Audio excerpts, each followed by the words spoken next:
Hello and welcome back to our series on the news and heralds from Assassin's Creed 2, 1, and beyond. Today we'll be talking about some more interesting news from the city of Venice. So without further ado, let's let the herald talk. By decree of the Council of Ten, all cittadini wishing to enlarge their storage cellars must first seek planning permission. The incident in San Polo and its like are to be avoided, and violators will be punished. Let's start with the Council of Ten, or simply the Ten as they were called. This was one of the major governing bodies of the Republic of Venice. It was created in 1310 in order to investigate a plot, but was made permanent in 1455. As the name implies, there were 10 magistrates elected by the Great Council to one-year terms. Now, while the 10 were originally created for state security purposes, i.e. uncovering plots and punishing nobles, it became much more powerful over time. In fact, according to historian Edward Wallace Muir, Jr., this group in effect ruled the Republic.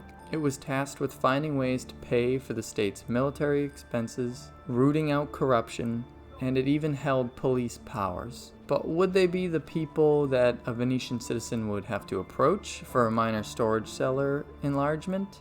It actually seems like that is a possibility. Because of its size and effectiveness, the 10 were often tasked with handling more mundane business in Venice. I couldn't find any particular event that this announcement touches on, but storage cellars in Venice are often a tricky proposition, so they could in theory lead to problems.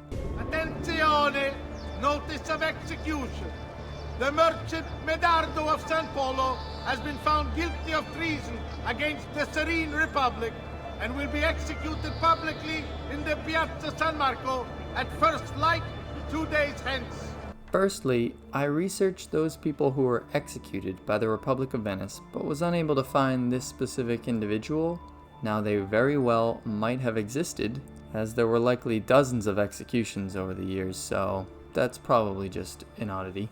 Instead, let's discuss the crime and the punishment. So executions and the rituals within them are an important topic to discuss when speaking about Venice at this time.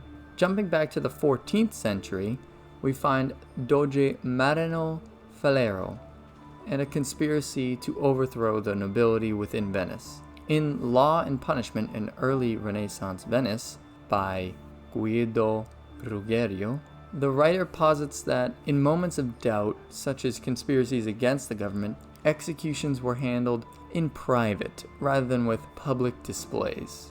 Perhaps if their point about Venice a century earlier holds true, then the Republic was confident of a general accord within its people and decided to opt for more of a display of how well it was protecting its people when it came to this specific merchant.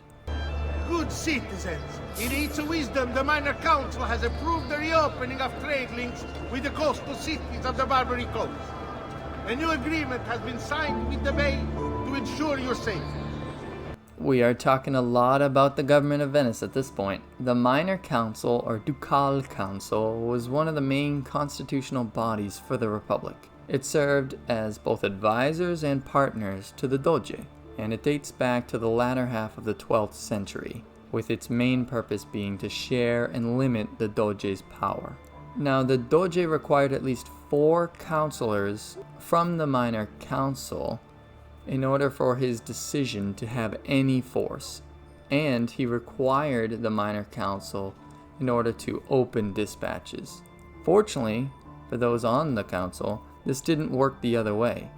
The Minor Council co-presided with the Doge and could initiate laws and proposals to be put before the Great Council. Now, I'm not certain if the Minor Council would be the part of the government negotiating this news, dealing with foreign affairs, but what is interesting is the region that's mentioned.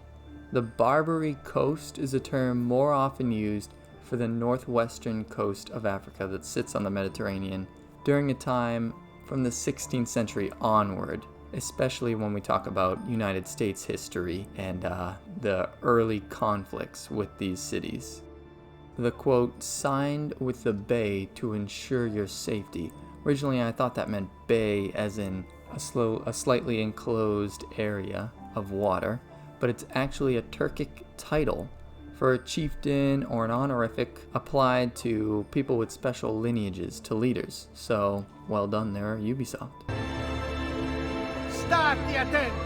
Recent flooding in the lido-facing sestieri of the città has caused some structural damage. Please be careful near work sites. Report any unattended damage to city property and be courteous to city workmen. Flooding has been a problem for the city of Venice forever.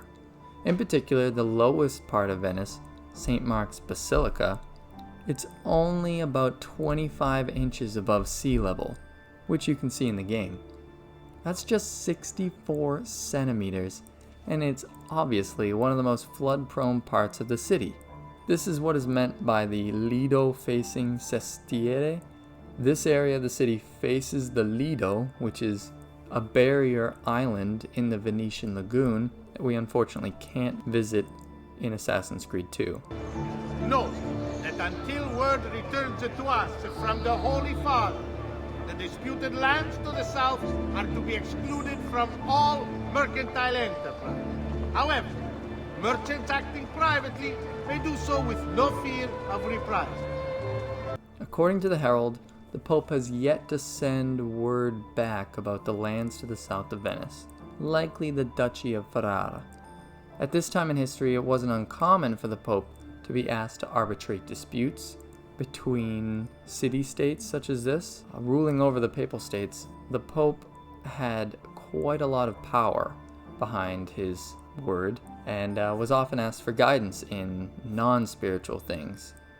Popes even found themselves entangled in Italian conflicts, as we've seen in Assassin's Creed Brotherhood. What I find interesting is that merchants acting privately do not have to fear of reprisal. Likely that just means that because you're unaffiliated with the governing body of Venice, you are not going to be held responsible as a Venetian cellar if things go sour with the Pope negotiations.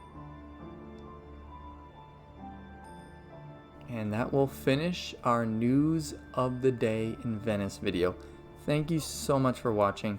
I really enjoyed taking a bit of a, I wouldn't call it a deep dive, but a shallow dive into the background of some of the news items that we can hear in Assassin's Creed 2 and beyond. Thank you so much for watching. Leave a like on the video if you enjoyed it, and come back next time for more Assassin's Creed content.